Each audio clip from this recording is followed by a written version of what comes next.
दोस्तों नमस्कार। मैं प्रशांत कौशिक संवाद इंडिया के मंच पर आप सभी का हार्दिक स्वागत करता हूँ, हार्दिक अभिनंदन करता हूँ। आप सभी जानते हैं पश्चिम बंगाल की राजनीति में लगातार नए-नए घटनाक्रम हो रहे हैं और ऐसे घटनाक्रम हो रहे हैं जिसने सियासत में भूचाल सा ला दिया। कल आप सभी ने देखा कि किस तरह से ईडी की छापेमारी के बाद ममता बनर्जी का सड़क पे आना और सीधा ईडी की जो छापेमारी उसका विरोध करना और जो कड़े तेवर ममता बनर्जी ने प्रदर्शित किए उसने भारत की जो सियासत है उसको एक नई तरह से गढ़ने की कोशिश मतलब दिशा में कदम भी बढ़ा दिए। क्योंकि जिस तरह से ईडी की छापेमारी लगातार एक ऐसा विवाद का विषय बनी रही है, विपक्षी दल लगातार जिस मुद्दे को उठाते रहे कि चुनाव से पहले और खास तौर से जब भी एक बड़ा चुनाव होता है उससे पहले विपक्षी नेताओं को और उनके जुड़े हुए लोगों को निशाना बनाया जाता है ईडी सीबीआई के द्वारा। और कल फिर वही ममता के तेवरों ने वही चीजों को बताया कि किस तरह से बीजेपी लगातार विपक्ष के नेताओं के उनसे जुड़े लोगों को निशाना बना रही है। ये विपक्ष का कहना और वहीं सरकार का कहना है, केंद्र सरकार का, इसमें बीजेपी का सरकार का कोई मतलब नहीं है। ये ईडी क्या स्वतंत्र एक अपना कदम होता है। और जिस तरह से 5 साल पहले के एक मामले को लेकर ममता बनर्जी की जो पूरा राजनीतिक रणनीति को आयाम देने वाले जो लोग हैं, जो उसको बनाने वाले लोग हैं, उनके आवास पर छापेमारी और उनके ऑफिस पर छापेमारी, ये तमाम ऐसे सवाल हैं जिन्हें पश्चिम बंगाल की सियासत को एकदम से नए सिरे से एक अलग मुकाम दे दिया है। आखिरकार इस पूरे घटनाक्रम का आने वाले पश्चिम बंगाल की सियासत पर क्या असर पड़ेगा? और पूरे देश की राजनीतिक जो पूरी एक गुटबंदी है, राजनीतिक गठबंधन है, चाहे इंडिया गठबंधन हो, चाहे एनडीए, उसके अंदर भी किस तरह का इसमें कुछ क्या आपस में विपक्षी नेता एकजुट होंगे, ज़्यादा ज़्यादा गोलबंद हों, या केवल ममता बनर्जी का ही जिस तरह से एक उनका रहता है अपना एक अलग रास्ता तय करने का, अलग दिशा उनकी रहती है। क्योंकि बड़ी प्रमुख मजबूत नेता है पश्चिम बंगाल की, वह किस तरह से पूरे चीज़ों को हैंडल करेंगी और क्या उनके जो आक्रामक तेवर हैं, वह इसी तरह बरकरार रहेंगे? तमाम सवाल हैं राजनीति इसमें सियासती गलियारों में। इन सब बातों पर चर्चा करने के लिए हमारे साथ देश के बहुत ही वरिष्ठ राजनीतिक विशेषज्ञ चर्चा में शामिल हैं। उनका परिचय आप सबसे करा देता हूँ। हमारे प्रफुल्ल कोलखान जुड़ गए हैं कोलकाता से, बहुत स्वागत करता हूँ, बहुत अभिनंदन करता हूँ। प्रफुल्ल जी, आप कोलकाता की सियासत को बहुत अच्छी तरह जानते हैं और समझते हैं। कल के घटनाक्रम को आप जी किस तरह से देख रहे हैं? और ममता बनर्जी का जो तेवर, जिस तरह से कड़े तेवर उन्होंने प्रदर्शित किए और बिना कोई देरी किए, बिना कोई विलंब किए, वह तुरंत सड़कों पर आई और ईडी खिलाफ, केंद्र सरकार के खिलाफ बहुत ही तल्ख तेवरों से उन्होंने अपनी बात को रखा और सीधे सीधा गृह मंत्री और प्रधानमंत्री को भी उन्होंने अपने शब्दों के निशाने पर लिया। तो क्या लगता है इससे पश्चिम बंगाल की सियासत का रुख क्या होगा और इसके क्या आप संदर्भ देखते हैं, किस तरह की परिणति आने वाले समय में देख पा रहे हैं? देखिए, सभी को नमस्कार। पश्चिम बंगाल में कल जो आईपैक, जो इंडियन पॉलिटिकल एक्शन कमेटी, जो प्रशांत किशोर पहले चलाते थे, तो प्रशांत किशोर जी तो इससे व्यक्तिगत रूप से अलग हो गए हैं, लेकिन उनके जो को फाउंडर या जो साथी हैं, प्रतीक जैन जी, वो भी बिहार के ही हैं, बिहार में ही रहते हैं। तो लेकिन वो इनका यहाँ पर अपना कारोबार है। तो प्रतीक जैन जी बहुत युवा है, कम उम्र के हैं, 34 साल 35 साल के होंगे। तो वो यहाँ पर वो आईपैक का चलाते हैं और ममता बनर्जी के तृणमूल कांग्रेस के साथ उनकी कोई सहमति समझौता है।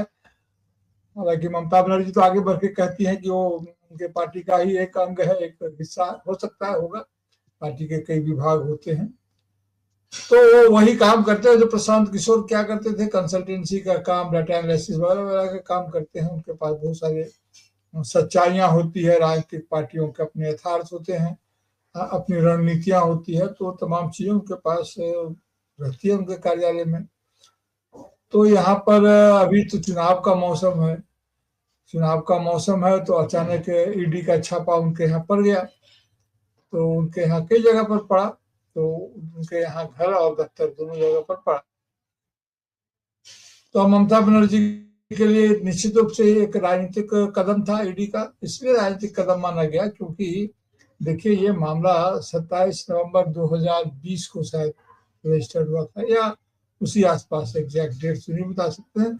और सीबीआई का एफआईआर था, उसके बाद ये सीबीआई और ये मिलकर कर रहे थे काम।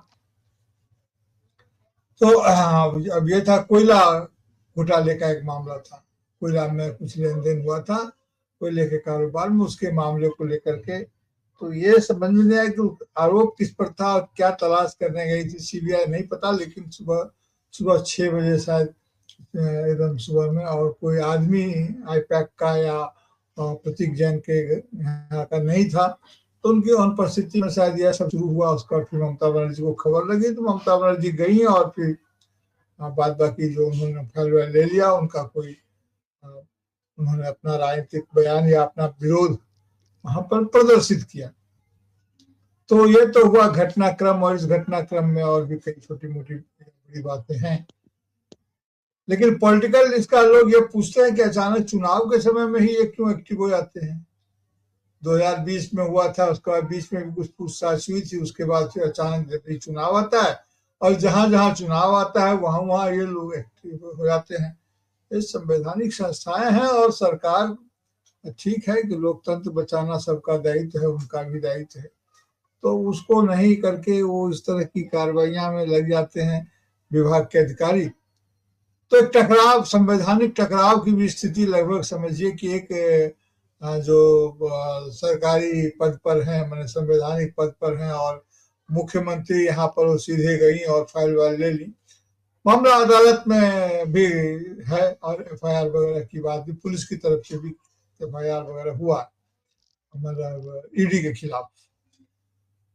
तब अदालत में भी मामला है, देखिए कि क्या होता है। लेकिन राजनीतिक इसका नुकसान भारतीय जनता पार्टी को निश्चित रूप से होगा। क्यों? क्योंकि एक छवि तो यह है ना भाई कि आप राजनीतिक कारणों से विपक्षियों को परेशान करते हैं। दूसरा ये बात साबित हो जाएगी। दूसरा ये होगा कि पश्चिम बंगाल में की जो राजनीति है वो हमेशा केंद्र के साथ एक तनाव में रहती आई है लंबे समय से। एक दो तरह के फोर्स होते हैं ना, सेंट्रीफ्यूगल और सेंट्रीपेटल, आप जानते ही होंगे, आपके दर्शक लोग भी जानते हैं, जो साइकिल चलाते हैं, जो गोल गोल घूमते हैं। तो एक का झुकाव होता है केंद्र की तरफ और एक का झुकाव होता है केंद्र के बाहर की तरफ। सेंट्रीपेटल और सेंट्रीफ्यूगल उसको बोलते हैं, केंद्राभिप्रसारी और केंद्रापसारी, इस तरह की बात होती है। तो इनका झुकाव केंद्र से विपरीत दिशा में यहाँ की राजनीति का होता है। ये जिधर केंद्र है, केंद्र के की तरफ इनके संतुलन की रेखा नहीं होती। बहरहाल तो अब ये मामला दूसरे ढंग से होगा और राजनीतिक रूप से चार्ज हो गया है पूरे बंगाल में। तृणमूल कांग्रेस ने अपना प्रोग्राम शुरू कर दिया है और एसआईआर के पृष्ठभूमि में हो रहा है, बैकड्रॉप जिसको बोलते हैं। कि एसआईआर से लोगों के मन में जो तरह तरह की शंकाएं थी, उन शंकाओं को लेकर के भी लोग इस तरह की बात कर रहे हैं। ऐसा लोगों को लग रहा है कि ये उनके साथ अन्याय हो रहा है, उनके हर कदम का विरोध केंद्र से हो रहा है, केंद्र से सहयोग नहीं होता है, केंद्र की कई योजनाएं यहाँ सीधे लागू नहीं होती हैं। तो ये सब भी शिकायतें हैं। उसमें आरोप जो भी लगे, ये कहें कि सेंट्रल गवर्नमेंट के कारण या बीजेपी के कारण नहीं हो पाता है, या बीजेपी कहे कि ये नहीं लागू कर पाती हैं, इनका सहयोगी रुख नहीं होता है। तो जो भी कहें तो तर्क वितर्क चलते रहेंगे, लेकिन राजनीतिक प्रभाव इसका बुरा जाएगा भारतीय जनता पार्टी के पक्ष में। इसलिए वो लोग सीधे इसका प्रेस कॉन्फ्रेंस में जो बयान दे रहे हैं उसमें थोड़े से डिफेंसिव मोड में भी तो जरूर है। हालांकि यहाँ के जो राज्य इकाइयां हैं वो काफी एग्रेसिव होने की कोशिश करती है, लेकिन मुझे लगता है कि सेंट्रल का कोई डिजाइन है, वहां से ऐसा है। ऐसा कांग्रेस के लोग और सीपीएम जो ममता बनर्जी की राजनीति से असहमत रखते हैं, उन लोगों का कहना है कि अगर सब कुछ ऐसा लगता है जैसे नाटक सजाया गया, ऐसा उनका आरोप है। हालांकि मुझे नहीं लगता कि कोई उस तरह की बात होगी, लेकिन ऐसा वो लोग कह रहे हैं कि नाटक सजाया गया, यानी कि भारतीय जनता पार्टी और तृणमूल कांग्रेस दोनों मिल करके इसको उत्तेजना को बढ़ा करके चुनाव को बाइनरी कर रही है, द्विदलीय कर रही है। तो या तो भारतीय जनता पार्टी या फिर तृणमूल कांग्रेस। तो बाइनरी की जहां तक बात है तो ये आरोप, इसलिए मुझे इसमें दम नहीं दिखता है कि बाइनरी तो पहले से है भाई। इसके अलावा कौन है? सीपीएम है और सीपीआई है, वाम फ्रंट है, सीपीएम, और उसके साथ और कांग्रेस है। तो कांग्रेस भी 0 सीट पर है और ये भी 0 सीट पर है, सीपीएम भी। तो बाइनरी तो पहले से है, तो बाइनरी करने की बात क्या है? पिछले चुनाव में भारतीय जनता पार्टी ने 27-28% का उछाल लिया था और उसके बाद वो 38% पर पहुंच गए हैं। ममता बनर्जी का ठीक है 48% से ज्यादा वोट है, एक रेंज है 10% से अधिक की बढ़त है, तो बनर्जी तो पहले से है। तो इसलिए ये कहना कि नहीं इन लोगों ने सजा बजा के किया है, मुझे नहीं लगता है कि इसमें कोई दम है। लेकिन हाँ, अब वो क्या करेंगे जब उनके कोई गठबंधन नहीं है, गठबंधन में नहीं है, तो वो लोग भी राजनीतिक बयान दे रहे हैं। लेकिन यहाँ की जनता इस बात को समझ रही है कि ममता बनर्जी के पक्ष में उनको खड़ा होना है, क्योंकि वे केंद्र से अपने को एडजस्ट मतलब सहज नहीं हो पा रहे हैं। यहाँ की जो परमानेंट लोकल जो आबादी है, जो बाहर के लोग हैं आते आते रहते हैं, उनकी बात अलग है। ऊपर से दिखने पर ये पता नहीं चलेगा, लेकिन भीतर भीतर ये बात जरूर है कि इस तरह के कदम से जो ममता बनर्जी के पैर मजबूत ही हुए हैं। दूसरी बात क्या है, ममता बनर्जी की छवि स्ट्रीट फाइटर की रही है शुरू से, और उनकी जो राजनीति की शुरुआत रही है उसको भी याद करें तो हमेशा ये लड़ती भिड़ती आई हैं।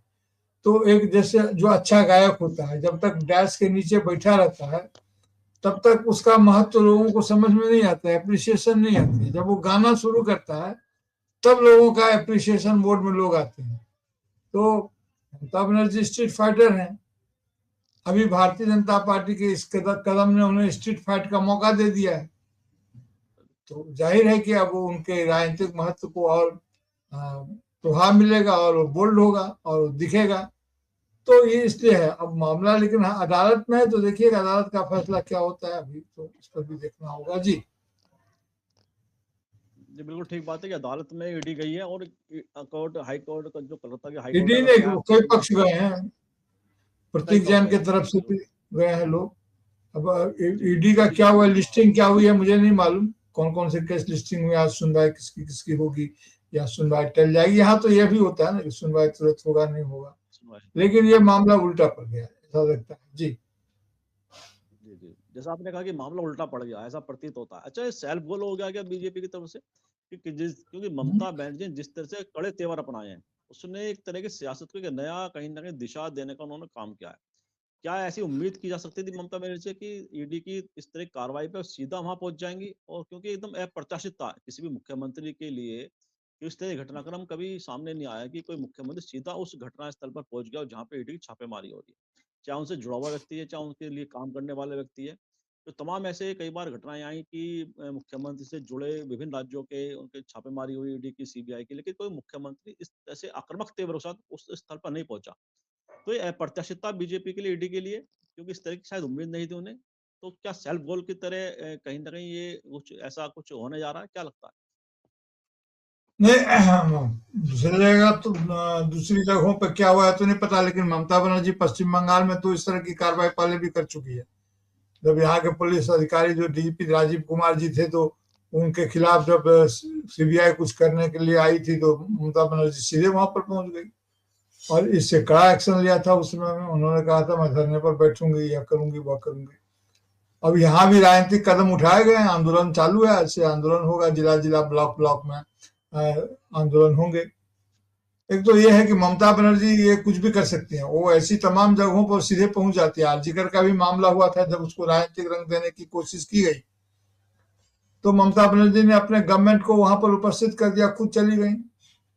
वो भी एक राजनीतिक रंग था, लेकिन वो सरकार के माध्यम से था, क्योंकि वो सरकार की हैसियत से गई थी और सीधे आंदोलनकारियों के साथ शामिल होकर के वहां वो बातचीत करने लगी। तो ममता बनर्जी की राजनीतिक दक्षता, जो पॉलिटिकल कॉम्पिटेंस है, वो उसका उसकी कोई तुलना नहीं है। तो वहां जाकर के वो ले आई। अब तो लोग ये भी सवाल उठा रहे हैं कि ईडी ने उन्हें रोका क्यों नहीं। बाकी जहां छापा चल रहा होता है वहां घेरेबंदी रहती है, वहां पुलिस का ये रहता है, तो अगर घेरेबंदी क्यों नहीं थी, पुलिस ने घेरे को तोड़ने कैसे दिया। ठीक है कि कॉन्स्टिट्यूशनल पद पर मुख्यमंत्री हैं, वो आगे बढ़ जाती, लेकिन कुछ तो संघर्ष होता, रोकने का तो कोई प्रयास किया गया होता। उस प्रयास को तोड़कर अगर वो आगे जाती तो एक और बात थी। कहीं कोई ऐसा कहना है लोगों का जो वहां पर थे, कहीं कोई रुकावट तो थी नहीं, वो सीधे गई वहां पर और अपना ली। और उसके बाद जो मीडिया में खबरें आई, तस्वीरें आई, कुछ समाचार आए, तो जो आप करने गए थे उसके लिए आप लगता है कि पहले से तैयार थे। इसलिए तरह तरह की बातें लोग कह रहे हैं, लेकिन मुझे ये लगता है कि निश्चित रूप से ये ईडी की तरफ से जो कार्रवाई की गई थी वह ममता बनर्जी को हड़काने के लिए ही की गई थी, इनको प्रेशर में लेने के लिए की गई थी। और सेकंड लाइन ऑफ कमांड अभिषेक बंदोपाध्याय शायद यहाँ नहीं थे, वो मालदा वगैरह में कहीं वो वहां पर मीटिंग में थे, राजनीतिक मीटिंग में ही थे। बाद में शाम को वो भी आए तो फिर उन्होंने भी उनकी भी प्रतिक्रिया आई। लेकिन मजे की बात यह है कि कल जेपी नड्डा भी यहीं थे, लेकिन जेपी नड्डा जी का कोई प्रेस कॉन्फ्रेंस उस ढंग से नहीं आया, या आया होगा तो मैं नहीं देख पाया। तो वो कार्यक्रम में व्यस्त थे, ठीक है, उन्होंने समझा होगा राज्य स्तर का मामला है, मैं राष्ट्रीय अध्यक्ष यहाँ पर क्या बात करूं। तो अभी तो उनके एक कार्यकारी अध्यक्ष भी हैं जो बिहार के ही हैं राष्ट्रीय स्तर पर, तो उनको भी नहीं देखा गया, उनको भी दौरा करना चाहिए यहाँ पर। जो इस कांड में जिन लोगों ने बयान दिया है, वे अभी जो यहाँ पर इनकी कमेटी गठित हुई है, तो उसमें जिन लोगों ने बयान दिया, नेता प्रतिपक्ष विपक्ष, यहाँ पर प्रतिपक्ष जो है शुभेंदु अधिकारी, उन्होंने बयान दिया है। भारतीय जनता पार्टी के जो यहाँ पर राज्य के अध्यक्ष हैं राज्य कमेटी के, तो उन्होंने बयान दिया, समीक भट्टाचार्य, उन्होंने भी बयान दिया है। और जाहिर है कि ये बयान जो है सो उन्होंने दिया है कि ममता बनर्जी के विरोध में दिया है कि उनको ऐसा काम नहीं करना चाहिए था, और वो संवैधानिक पद पर हैं, वो उनको ऐसा नहीं करना चाहिए, और कुछ करे। और कठोर बयान इधर से भी आए हैं जो हमारे फेडरल स्ट्रक्चर की बात करते हैं, तो उनको लगता है कि नहीं, केंद्र के काम में हस्तक्षेप किया गया। ममता बनर्जी का अपना स्टैंड है कि केंद्र अनावश्यक रूप से राज्य के मामले में राज्य को विश्वास में लिए बिना राज्य की शक्तियों की अवहेलना करता है। तो इस तरह की कई बातें चल रही है, सीपीआई सीपीएम के भी बयान आए हैं, तो वो लोग अपने ढंग से इस बात को ले रहे हैं। उनका कहना यह है कि ये ममता बनर्जी ने जिस ढंग से किया है, उस ढंग से छापा नहीं देना चाहिए था। इनका भी नहीं कहना, वो कुछ गोल गोल बातें हैं। लेकिन इससे जो एक बात लोगों की समझ में आती है ऑल इंडिया लेवल पर, कि इससे इंडिया गठबंधन के पुनर्जीवित होने का कोई आसार दिखता है कि नहीं। क्योंकि एक विपक्षी पार्टी पर अगर कोई दमनात्मक कार्रवाई कर रही है केंद्र सरकार, भारतीय जनता पार्टी की सरकार, तो इससे इंडिया गठबंधन के रिवाइवल की कोई बात उठती है कि नहीं इनके मन में। मुझे नहीं लगता है कि इंडिया गठबंधन के रिवाइवल की बात ममता बनर्जी की तरफ से उठेगी, क्योंकि ममता बनर्जी अगर इसकी पहल करती हैं तो ये माना जाएगा कि वे अकेले लड़ने में सक्षम नहीं है।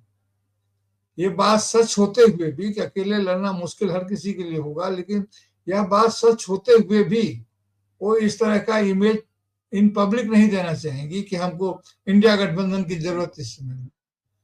हाँ, ये जरूर कहेंगे वो बार बार कि इंडिया गठबंधन को सोचना चाहिए, इंडिया गठबंधन को सामने आना चाहिए। ये कह सकते हैं इंडिया गठबंधन के लोग अगर कोई पहल करते हैं तो उसका विरोध नहीं करेगी, लेकिन सीटों के बंटवारे के मामले में इंडिया गठबंधन को कोई तरजीह नहीं देने जा रही, क्योंकि वो अकेले लड़ने में सक्षम है।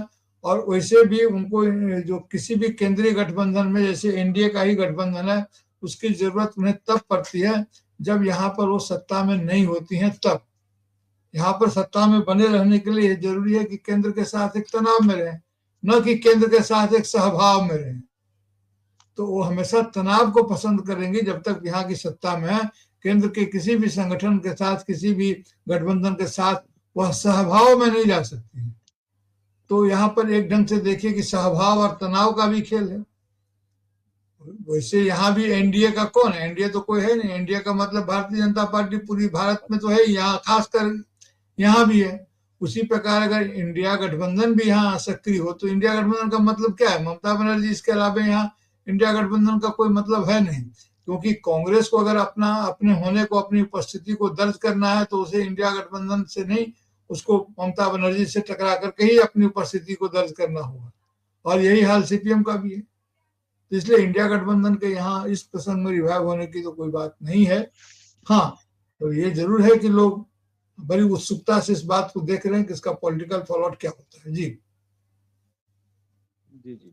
अच्छा, एक बड़ी महत्वपूर्ण बात आपने कही, जो मिजाज है पश्चिम बंगाल की सियासत का या वहाँ के जो नागरिक हैं उनका जो मिजाज है, वह केंद्र सरकार से ऐसे राजनीति का भी ये कुछ ना कुछ ऐसा समीकरण रहा है अनेक वर्षों से, जो कि तनाव की स्थिति केंद्र और पश्चिम बंगाल की सियासत की बनी रहती है।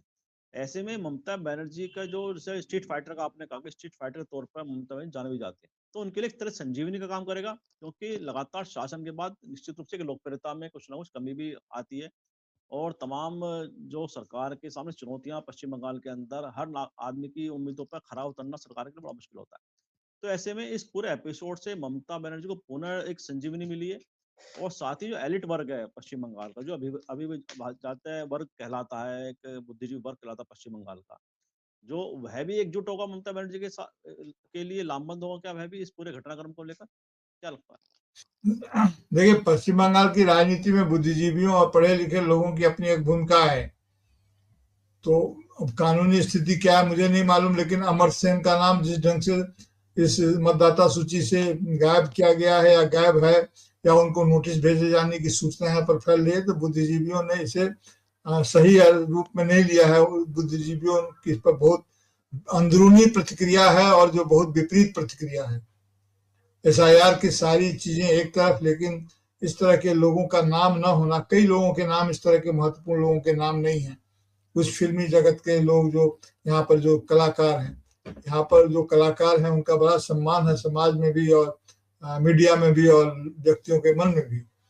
तो जाहिर है कि ऐसे कुछ लोगों के नाम भी सुनते हैं कि नहीं है उसमें। अमर सेन की बात तो है ही, देव है, एक अच्छे कलाकार है देव, तो देव का नाम नहीं है। ऐसे कई लोगों के नाम सुनते नहीं है। तो इसको लेकर के, एसआईआर को लेकर लोगों के मन में तरह तरह के ये बातें जो पहले थी। देखिए, ये कितना एक काम करेगा नहीं करेगा, लेकिन एक पॉलिटिकल एक्सरसाइज को एक किक जरूर मिल गया, किक जिसको बोलते हैं, एक किक जरूर मिल गया इस काम से। और ये जो प्रोवोकेशन है ये पॉलिटिकल बूस्टर का काम करेगा और संगठन पूरे फॉर्म में आ गया। लोगों के मन में भी जो एक राजनीतिक जो आवेश होता है, उस आवेश की सृष्टि तो हुई। मैं उत्तेजना नहीं कह रहा हूँ, मैं आवेश कह रहा हूँ। एक आवेश की सृष्टि तो इसमें हो ही गई है, जिसे मैं कहता हूँ पॉलिटिकली चार्ज होना। तो वो पॉलिटिकली चार्ज हो गया है। बाहर के लोग अगर आवेश शब्द को नहीं ठीक से समझ पाए तो उनके लिए मैं अंग्रेजी में कहता हूँ कि पॉलिटिकली चार्जिंग का सिचुएशन आ गया है। जी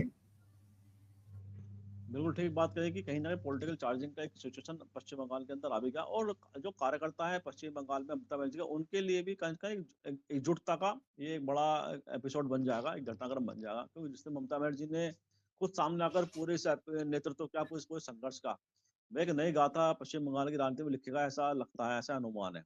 और तमाम तरह के कयास हैं इस पूरे विषय को लेकर कि आने वाले समय में क्या होगा इन पूरे मुद्दे को लेकर। इन्हीं बातों पर चर्चा भी हमारी लगातार जारी भी रहेगी।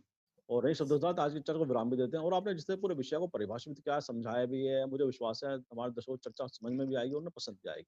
और मैं आपको बहुत बहुत आभार और धन्यवाद व्यक्त करता हूँ कि आपने हमारे दर्शकों में समय निकाला। बहुत बहुत धन्यवाद।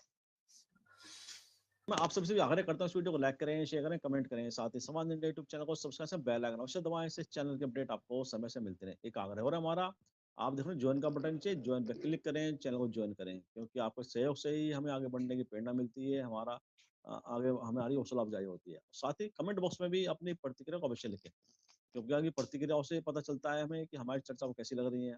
आप सुझाव देना चाहते हैं वो भी दीजिए, क्योंकि आप सुझाव भी हमारा मार्गदर्शन भी करते हैं, हमारी हौसला अफजाई भी करते हैं। और साथ ही पुनः आग्रह कि समाज इंडिया यूट्यूब चैनल को सब्सक्राइब अवश्य करें और साथ ही बेल आइकन दबाएं। और साथ ही हमारे चैनल का लिंक भी सभी को आप अपने उसको शेयर भी करें, उसको साझा भी करें अपने लोगों के साथ। और इन्हीं शब्दों के साथ आज चर्चा को विराम भी देते हैं और आपका बहुत बहुत आभार, बहुत बहुत धन्यवाद।